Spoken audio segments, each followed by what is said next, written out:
Welcome back to another episode of Something Worth Listening to. This is a podcast that provides conversations focused on promoting self-love, self-worth, and normalizing vulnerability. So stick around as I give you something worth listening to. My friends, it's been a while. Hello, how are you? If you made it this far, then you've realized that I have a brand new intro. And honestly, I'm digging it. You guys have been through fucking trial and error with me on which intro should I keep, which beat should I keep, what should I say, what should I... You've seen and heard them all, but I'm planning to keep this one for a while. I'm having a hard time just speaking because in the new intro, I already say welcome back to a brand new episode. So I'm trying not to say that here, like as I'm recording, because it's going to be annoying to hear it again. Diving straight into the topic. If you know, you know. And if you don't now, you know. Kyrie Irving, he is a basketball player. Don't know which team. But current events is that he gave the middle finger to Celtics fans last night. I guess fans were calling him names and talking shit, talking about he's the enemy, da-da-da. So he put both his arms behind his head and gave them the middle finger. People went crazy. I just hate that people can't handle the fact that celebrities defend themselves after they comfortably disrespect them. So I've had this episode planned for a while, and I just was like, today's the fucking day that I'm just gonna talk about real shit, but they're not long enough to make an entire episode. So, yeah. I've never put much thought into why people go to the bars alone until I became one of those people. Sometimes a bitch is lonely. Like, yeah, I have my mom, yeah, I have my therapist, my best friend, but I feel like sometimes it's just easier to be vulnerable with somebody I don't know because they can't hold that conversation against you. It wouldn't really matter if I saw them the next day because I don't know them. But I feel like with somebody I do know, somebody that is in my life constantly, when they look at me, they're going to see that conversation, or they're going to see the vulnerability, or they're just going to like think of me as weaker. I don't know, I have a lot of problems when it comes to opening up about certain things. It's just better to keep people at a distance, in my opinion, because I don't want to give anyone ammo to use against me. Being vulnerable is a scary fucking thing. You're allowing someone to see your pain. You're allowing someone to see you at your lowest, or you're allowing someone to just see your emotions, period. That got kind of deep, but I'm gonna just circle it back to going to the bar and talking.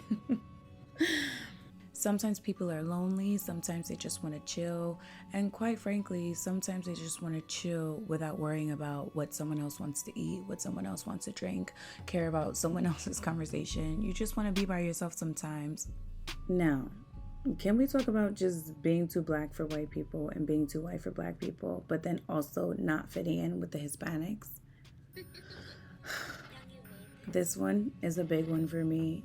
If you do not know, I am Hispanic of African descent. If you want to be technical, I present myself as a black person. I say that I am black first. I just rep black. Not that I don't rep being Hispanic, but when people look at me, they see black. They don't see Hispanic until they hear the last name, or they double check and they have to I have to go through a round of questions like, oh my God, well, who's Hispanic? Or, oh my God, do you speak Spanish? Like, ugh, God damn. That shit is annoying. You have to explain yourself to every single person that you meet. I mean, you don't have to. It's just the round of questions get annoying. So, as a black Hispanic, you can't imagine, or you can imagine, if you can't act a certain way when you're around white people because then you're too ethnic. But then you can't speak properly and carry yourself a different way if you're around black people because then you are too white to be like them. I think that is the most ignorant the most stupidest thing ever, but I've actually been in both seats, in 3 seats, because then there's the Hispanics who don't treat you like a Hispanic if you don't speak Spanish or understand Spanish. The quote is, get in where you fit in, but where do I fit in? I feel like a lot of people won't know what I'm talking about if you haven't experienced it. We're in 2022. Race is a very sensitive and touchy topic if you do not word what you are trying to say correctly. So if I offended anyone, I deeply and sincerely apologize. I get on here on this podcast and I go on Instagram and I tell you guys to unapologetically be you. My last episode, or a couple episodes back, not sure when I'm gonna drop this, but the point is I created an episode on literally just you being yourself, you accepting yourself. And sometimes I feel like a fucking fraud because when I go out into the real world, I be scared as hell too. Example, it took me the longest to build up the courage to wear a wig at my new job. Y'all know, y'all be seeing me. I wear my wigs, I do my twists, I do my cornrow, I do my braids, like I do my different styles. And it has never been a problem before. But I feel like because I work with people that are culturally different from me, there were going to be a whole lot of questions, comments, and concerns. Oh, your hair is different. Oh my God, I've never seen you with this kind of hair. Something that has to bring attention to my hair. Sidebar, I once has had someone literally ask me, Kendra, you wear the wigs and you do the extensions because your hair's too short to do other styles? I literally had to pick my jaw up off of the fucking floor because whose man's is this? I said this can go one or two ways. I can curse her out and she will not learn anything, or I can simply educate her that it is a form of protective style and how my hair and her hair aren't the same, so that way she doesn't make the stupid fucking comment ever again. I went with number 2. But like, that was so rude.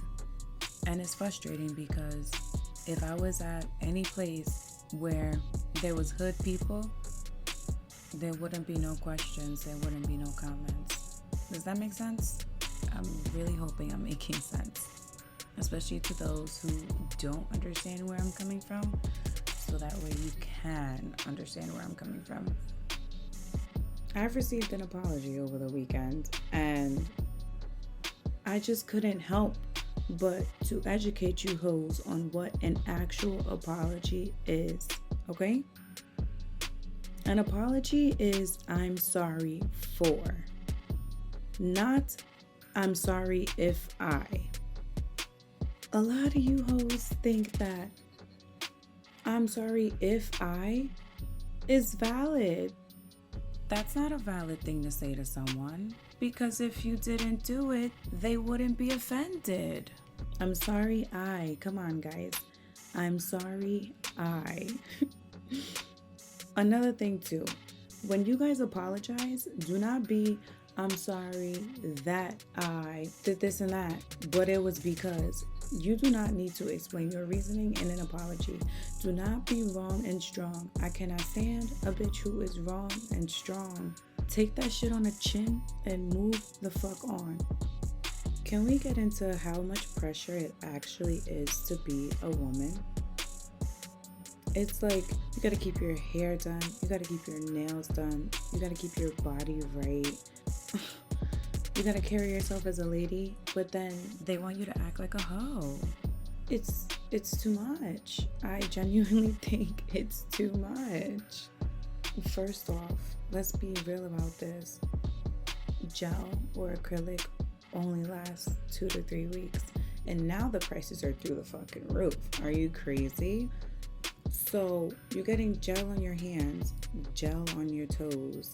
Bitch, that's already like $100+ right there. And if you need to do your eyebrows, oh girl, it's just a lot. Your hair, has to be done all the time. Your body gotta be, it's just, no one naturally looks like the Kardashians. It's just not a thing. They're not realistic beauty standards. You can't be too thick, but you can't be too thin either. You gotta have the fat sit right on your ass, or the fat go right to your titties, or you gotta be working with something as if you can choose the direction your fat goes, but then you can't be too big of it. It's a lot. And if you don't look a certain way, you will not attract a certain type of man, which, I mean, I could understand that. That kind of sounded shallow, but I'm just gonna bank on the fact that you guys know I'm not that shallow. Look at the topics I talk about. How could I possibly be that shallow? No, because that whole statement was shallow.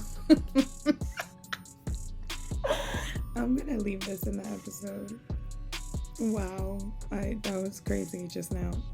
Anyways, let's move on to talking about acting like a lady. You know, you need to be out in the streets and present yourself one way, but don't you dare carry that same self-respect when it's time to give it up. I'm not even about to bring up what the fuck men go through, because I'm pretty sure there's a few things that they go through themselves. Like, speaking of men, and black men to be specific, I think that they could all use a little bit of therapy in their life. Yes, that's right, I said it. There's a lot of black men in general, but black men who weren't raised to be vulnerable, were raised to just take shit on the chin, pause, and keep it pushing, or sweep it under the rug, or not even fully deal with it, so they project in other ways, whether that be alcohol, sex, drugs. It'll be more acceptable in society for a white man to be more vulnerable than a black man, because we're already supposed to be tough. It's supposed to be enabled in black people in general to be able to take on the world. So, including taking on the world, little boys are getting taught not to cry, not to express their feelings, to hold all of that in. We gotta kick our feet up sometime, guys, right? I mean, it's exhausting to go through the day, supposed to be this provider, supposed to be this protector, supposed to be so many things, except expressive on how you guys truly feel about anything. Your day, other people, your feelings if you're not at peace. Black women already deal with enough bullshit, so I can't even imagine being a black man. You black men need a place to kick your feet up, especially if black women or women in general do not provide that space for you. This was the last thing that I wanted to touch on that I kind of touched on earlier. I just don't understand, and I need someone to genuinely explain to me why trolls are so comfortable telling celebrities to kill themselves, wishing bad things on their children, wishing bad things on them, but as soon as a celebrity claps back, then that celebrity is wrong. Yes, it comes with the territory, but they can only take so much. They're human. I know recently Cardi had got into it with a fan, which caused her to shut down her Twitter because the fan was wishing something on Cardi's kid. Cardi stepped up to defend her kid, and of course, it backfired. I'ma just play it. I don't give a fuck. Whatever I said on them tweets, I really motherfucking mean it. Oh, why would you wish that on somebody mother? Well, that person brought up my son. If you talking shit about me, why you bringing up my fucking son? And motherfuckers want to be mad at me because somebody said my child is autistic. My child is not autistic. And y'all love saying that shit on purpose, but my kid doesn't have that. So if I want to say, don't put that shit on my kid, I could say that. Why am I wrong for me saying, don't put that shit on my fucking kid, but the person that's tweeting that is not wrong? But then y'all be mad because I'm saying there's nothing wrong on my kid. Don't diagnose my kid with some shit you might have. What is wrong with that? There's nothing wrong with that. Why can't I defend my child? Now Cardi should be canceled. For what? Or you shouldn't wish that on somebody's mom, whatever the fuck. I don't give a fuck. Why would you bring up my son? And it's like, period. Because how long could you deal with somebody speaking on some dumb shit that they don't even know anything about? So I took it to Instagram, SWLT by Ken, and I asked you guys your opinion. Why do you think that people say all these things comfortably to celebrities and then can't handle it when they clap back? I got responses like, these people are just all bark and no bite. Someone else said that they wanted to assert dominance. I'm not really sure what they were trying to get at there. And then someone else called them fucking weirdos, which I can 110% agree with. People are just so concerned with other people's lives, with other people's children. And honestly, it truly is just projecting. They're so unhappy with themselves that they have to make everyone around them, or try to make people that they don't even know fucking feel bad about them living their life. All of this started because of the Grammys.